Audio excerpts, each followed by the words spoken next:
నమస్తే, నా పేరు కోపల్ల ఫణికుమార్, తెలంగాణ ఫెడరల్ నుంచి. ఈరోజు తెలంగాణకు సంబంధించి రెండు ఇంట్రెస్టింగ్ ఇష్యూస్ ఉన్నాయి. మొదటిది ఏమిటంటే, నిషేధిత భూముల జాబితా 22A సెక్షన్ పరిధిలోకి ముఖ్యమంత్రి రేవంత్ రెడ్డి ఇంటి పరిసర ప్రాంతాలు కూడా ఉన్నాయా? రేవంత్ రెడ్డి ఉంటున్న ఇంటి సర్వే నెంబర్ కూడా నిషేధిత చట్టమైన 22Aలో ఉందా? ఇప్పుడు అందరికీ ఇదే ఆశ్చర్యపరుస్తోంది. ఇక రెండోది ఏంటంటే, ప్రధానమంత్రి నరేంద్ర మోడీకి తెలంగాణ మీద కోపం వచ్చిందా? ఎందుకు అంటే, జాతీయ అధ్యక్షుడు నితిన్ నబీన్ జాతీయ కార్యవర్గాన్ని ఏర్పాటు చేశారు. అందులో దక్షిణాది రాష్ట్రాలన్నిటికీ ప్రాతినిధ్యం కల్పించినటువంటి పార్టీ తెలంగాణకు మాత్రం మొండి చేయి చూపించింది. ఒక్కళ్ళంటే ఒక్కళ్ళకు కూడా అవకాశం ఇవ్వలేదు. అవకాశం ఇవ్వకపోగా ఉన్న ఇద్దరిని కూడా తీసేశారు. దాంతో నరేంద్ర మోడీకి తెలంగాణ మీద కోపం వచ్చిందా అనేటువంటి చర్చ కూడా మొదలైంది. పార్టీలో అసలు ఏం జరుగుతోందనేది కూడా ఎవరికీ అర్థం కావడం లేదు. సరే, మొదటిది 22A సెక్షన్. దీన్ని చూస్తే తెలంగాణలో ఇప్పుడు ఈ వ్యవసాయానికి కానీ రియల్ ఎస్టేట్ కానీ సంబంధించి బర్నింగ్ టాపిక్ ఏదన్నా ఉంది అంటే 22A నిషేధిత చట్టం.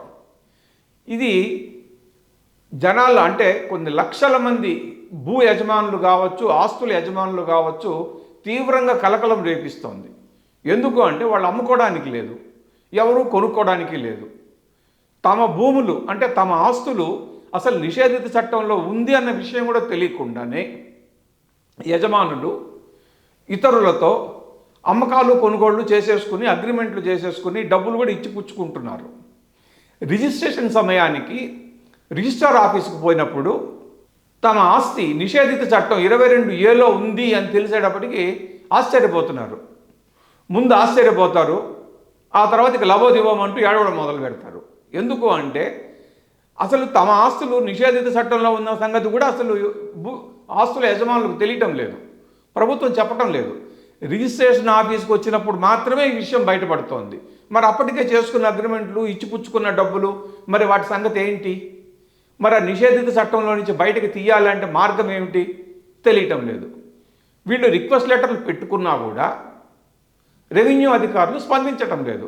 దాంతో సంవత్సరాల తరబడి ఈ సమస్య పెరిగి పెరిగి పెద్ద భూతంలాగా తయారై ఇప్పుడు లక్షల మందిని ఇబ్బంది పెడుతోంది. అసలు ఈ 22A సెక్షన్ అనేది ఇప్పుడు మొదలైంది కాదు. ఇది 2007-8 సంవత్సరంలో సమైక్య రాష్ట్రంలోనే మొదలైంది. అప్పట్లో అధికారంలో ఉన్నటువంటి కాంగ్రెస్ పార్టీ ఈ చట్టాన్ని తీసుకొచ్చింది. 1980 రెవెన్యూ యాక్ట్కు 22A సవరణ చట్టాన్ని తీసుకొచ్చింది. అప్పట్లో ఈ చట్టం ఉద్దేశం, ఈ సెక్షన్ ఉద్దేశము ఏమిటంటే, ప్రభుత్వ భూములు, అలాగే వక్ఫ్ ఆస్తులు, దేవాదాయ శాఖ భూములు, సొసైటీలకు సంబంధించినవి, లోకల్ బాడీలకు సంబంధించినటువంటి ఆస్తులను పరిరక్షించడమే. ఈ 22A నిషేధిత చట్టము, నిషేధిత సెక్షను ప్రైవేట్ ఆస్తులకు ఎట్టి పరిస్థితుల్లోనూ వర్తించదు. అయితే రెవెన్యూ అధికారుల తప్పిదాల వల్ల లేదా ఇతరత్ర వాళ్ళ ఆలోచనల వల్ల కొన్ని లక్షల ఎకరాల పట్టా భూములు, ప్రైవేట్ భూములు కూడా ఈ సెక్షన్లోకి వచ్చేసినాయి. అదే ఇప్పుడు పెద్ద సమస్యగా మారింది. 2007-8లో అమల్లోకి వచ్చినటువంటి ఈ సెక్షను ఇప్పటికీ అలానే కొనసాగుతోంది. 2014లో అధికారంలోకి వచ్చినటువంటి BRS ఈ చట్టాన్ని, ఈ సెక్షన్ని సరళీకరిస్తాము, అవసరమైతే రద్దు కూడా చేస్తామని చెప్పారు. అయితే 2014 నుంచి 2023 డిసెంబర్ వరకు BRS హయాంలో ఈ సమస్య మరింత పెరిగిపోయింది. సుమారుగా వాళ్ళ 9.5 సంవత్సరం పీరియడ్లో తీసుకుంటే దాదాపు 25-30 లక్షల ప్రైవేటు ఆస్తులు లేకపోతే పట్టా భూములు మొత్తం ఈ 22A పరిధిలోకి వచ్చేసినాయి. ఈ రోజున 22A సవరణకు సంబంధించి రేవంత్ రెడ్డి ప్రభుత్వాన్ని BRS వర్కింగ్ ప్రెసిడెంట్ KTR కానీ, హరీష్ రావు కానీ పదే విమర్శిస్తున్నారు, ఆరోపణలు చేస్తున్నారు.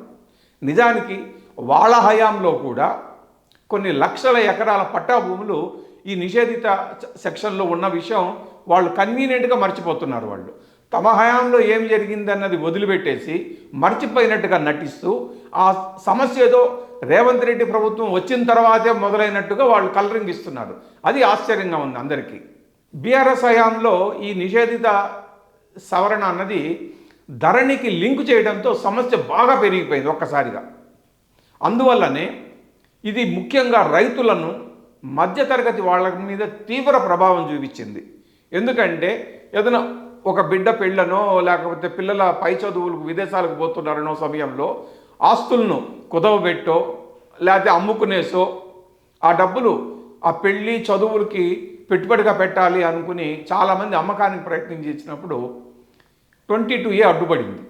దాంతో సమస్య అప్పుడు బాగా పెరిగిపోయింది. ఇది పెరిగి ఏ స్థాయికి వచ్చిందంటే 2022 ఆ ప్రాంతాల్లో 20 లక్షలకు పైగా ఎకరాల పట్టా భూములు 22A చట్టంలో ఉండడంతో రాష్ట్ర వ్యాప్తంగా గగ్గోలు పెరిగిపోయింది. 2023 నవంబర్ ఎన్నికల్లో బీఆర్ఎస్ ఓటమికి ధరణితో పాటు 22A సెక్షన్ కూడా తీవ్రమైనటువంటి కీలకమైన కారణమని చెప్పాలి. ఈ విషయాన్ని గమనించినటువంటి రేవంత్ రెడ్డి లేదా కాంగ్రెస్ లీడర్లు ఏం చేశారంటే తాము అధికారంలోకి వస్తే ఈ 22A సెక్షన్ని సవరిస్తాము, అవసరమైతే దీంట్లో మార్పు చేర్పులు కూడా తీసుకొస్తాము, రద్దు కూడా చేసే అవకాశం ఉంది అని ఎన్నికల్లో ప్రకటించారు. అప్పటికే బీఆర్ఎస్ హయాంలో ఈ 22Aతో విసిగిపోయినటువంటి రైతులు, మధ్యతరగతి జనాలు వాళ్ళందరూ కూడా రేవంత్ రెడ్డి చెప్పిన మాటలు నమ్మి కాంగ్రెస్కు ఓట్లు వేశారు. అయితే ఇప్పటికీ ఆ సమస్య అలానే కొనసాగుతోంది. రేవంత్ రెడ్డి ముఖ్యమంత్రి అయి 2.5 సంవత్సరాలు అయినా కూడా మరి ఇప్పటికీ అదే సమస్య ఎందుకు కంటిన్యూ అవుతోంది అంటే వీళ్ళల్లో ఈ 22A నిషేధిత సవరణ చట్టాన్ని తీసేయటంలో చిత్తశుద్ధి లేదు అన్న విషయం అర్థమవుతోంది. ఇదే సాకుగా బీఆర్ఎస్ వాళ్ళు కాంగ్రెస్ ప్రభుత్వం మీద రెచ్చిపోయి ప్రతిరోజు విమర్శలు, ఆరోపణలు చేస్తున్నారు. తాజాగా హరీష్ రావు చేసినటువంటి ఒక ఆరోపణ ఏమిటి అంటే ముఖ్యమంత్రి రేవంత్ రెడ్డి ఇల్లు కూడా 22A నిషేధిత సవరణ చట్టంలో పరిధిలోనే ఉంది. ఎప్పుడైతే తన ఇల్లు కూడా 22A పరిధిలో ఉంది అని తెలుసుకున్నాడో అప్పుడు రేవంత్ రెడ్డికి సెగ తగిలింది, చురుకు పుట్టింది. అందుకే ఈ చట్టానికి సంబంధించి అసలు రాష్ట్ర వ్యాప్తంగా ఏం జరుగుతోంది, బాధితుల సంఖ్య ఎందుకు పెరుగుతోంది అని రేవంత్ రెడ్డి ఆలోచించారు. తనకు సమస్య వచ్చినప్పుడే రాష్ట్ర సమస్యల గురించి పట్టించుకున్నారు కానీ తన ఇంటి సమస్య 22Aలో లేదు అనుకుంటే అసలు ఈ చట్టాన్ని, ఈ సవరణను పట్టించుకునేవారు కాదు అనేసి హరీష్ రావు తీవ్ర విమర్శలు చేస్తున్నారు. అయితే దీనికి రెవెన్యూ శాఖ మంత్రి పొంగులేటి శ్రీనివాసులు రెడ్డి ఒక వివరణ ఇచ్చారు. అది ఏమిటంటే 22A పరిధిలో రేవంత్ రెడ్డి ఇల్లు లేదట. రేవంత్ రెడ్డి ఇల్లు ఉంటే తన ఇల్లు కూడా ఉంటుంది కదా అని మీడియాలోనే ప్రశ్నించారు. ఎందుకంటే ఇద్దరు ఇల్లు ఒకే చోట ఉన్నాయట. ఒకరిల్లు ఉంటే రెండో ఇల్లు కూడా ఉంటుంది కదా. రెవెన్యూ ఇప్పుడు మిగతా రాష్ట్ర వ్యాప్తంగా ఇటువంటి 22A పరిధిలోకి కొన్ని వేల లక్షల ఎకరాలను తాము కావాలనే చేర్చి ఉంటే ఇది బీఆర్ఎస్ ఆరోపణల ప్రకారం మరి రేవంత్ రెడ్డి ఇంటిని ఎందుకు చేరుస్తాము? రేవంత్ రెడ్డి మామూలు వ్యక్తి కాదు కదా, ముఖ్యమంత్రి కదా. మరి ఆ చట్టం పరిధిలోకి రేవంత్ రెడ్డి ఇల్లు కూడా ఎలా చేరింది? తన ఇల్లు కూడా ఏమన్నా ఉందా అందులోకి? తన ఇల్లు ఉంటే తను ఎలా చేర్చుకుంటాడు అందులోకి అని శ్రీనివాసులు రెడ్డి ఎదురు ప్రశ్నించారు.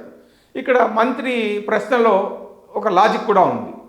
ఎవరైనా గిట్టని వాళ్ళనో లేదా సామాన్య ప్రజలను ఎటువంటి మద్దతు లేని వాళ్ళని ఈ 22A చట్టం పరిధిలోకి తీసుకొచ్చి ఇబ్బంది పెట్టి వాళ్ళ దగ్గర నుంచి డబ్బులు గుంజుకుని మళ్ళీ ఆ పరిధిలో నుంచి తొలగిద్దామని అనుకుంటారు. అంతేగాని ఏకంగా ముఖ్యమంత్రి ఇంటిని ఎవరైనా 22A చట్టం పరిధిలోకి తీసుకొచ్చేస్తారా? తన ఇంటిని తను ఎవడైనా ఈ చట్టం పరిధిలో పెట్టుకుంటారా?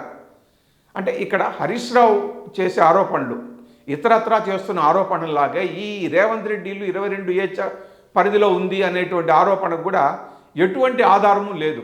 బట్ట కాల్చి మీద వేసేసి లేదా బురద చల్లేసి తుడుచుకోండి అనే రకంగా తయారైపోయారు బీఆర్ఎస్ వాళ్ళు చాలామంది.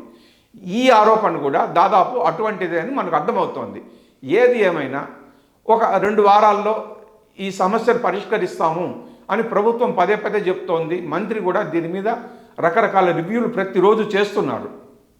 ఈ సమస్యను కనుక రేవంత్ రెడ్డి ప్రభుత్వం పరిష్కరించకపోతే 2023 ఎన్నికల్లో బీఆర్ఎస్ ప్రభుత్వానికి జనాలు ఏ విధంగా అయితే గుణపాఠం చెప్పారో ఇప్పుడు కూడా మళ్ళీ ప్రజలు అదే విధమైన గుణపాఠం చెప్పడానికి ఏమాత్రం సంకోచించరు. ఈ విషయం రేవంత్ రెడ్డికి, మంత్రి పొంగులేటి శ్రీనివాసరెడ్డికి వాళ్ళందరికీ బాగా అర్థమయ్యే ఉంటుంది. ఎందుకంటే ఈ 22A అనేటువంటి సమస్య ముఖ్యంగా హైదరాబాద్, రంగారెడ్డి, మేడ్చల్, మల్కాజ్గిరి జిల్లాల్లోనే ఎక్కువ ఉంది. తొందరలో జరగబోయే గ్రేటర్ హైదరాబాద్ మున్సిపల్ కార్పొరేషన్ దీని మీద ప్రభావం ఎక్కువ చూపిస్తుంది.